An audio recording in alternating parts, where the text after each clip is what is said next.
प्रत्येक पात्र मतदारापर्यंत पोहोचा. प्रकाशा येथे भानुदास रोकडे यांची BLOंना सूचना.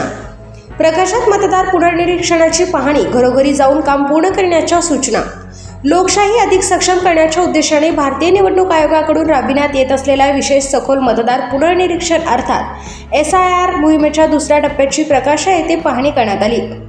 निवडणूक सहाय्यक मतदार अधिकारी भानुदास रोकडे यांनी गुरुवारी प्रकाशा गावाला भेट देत BLOंच्या कामाचा आढावा घेतला.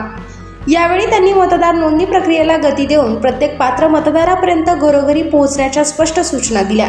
प्रकाशा हे तालुक्यातील मोठे गाव असून येथे मतदारांची संख्या लक्षणीय आहे. गावासाठी एकूण 9 BLO कार्यरत आहेत. यामध्ये 6 प्राथमिक आणि 3 माध्यमिक शाळांतील शिक्षकांचा समावेश आहे.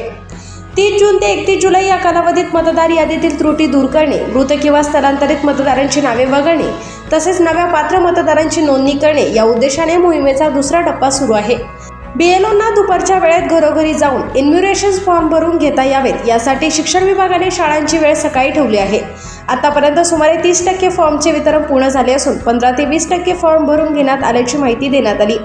रोकडे यांनी जिल्हा परिषद मुलांची शाळा, कन्या शाळा आणि उर्दू शाळेला भेट देत कामाची तपासणी केली. नागरिकांशी संवाद साधताना त्यांनी सर्व पात्र मतदारांची इन्म्युरेशन फॉर्म भरून मतदार यादी अद्ययावत करण्यासाठी सहकार्य करावे असे आवाहन केले.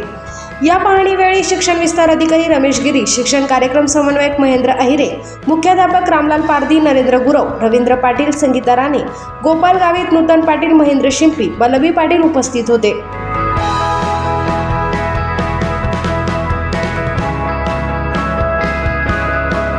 प्रकाशा येथे त्यांचं कामकाजाचं या ठिकाणी पाहणी करण्यात आली आणि जवळजवळ डिस्ट्रीब्युशनचं काम 50%च्या पुढे आहेत आणि डिजिटलायझेशनचं काम साधारण 15 ते 20%वर आहे.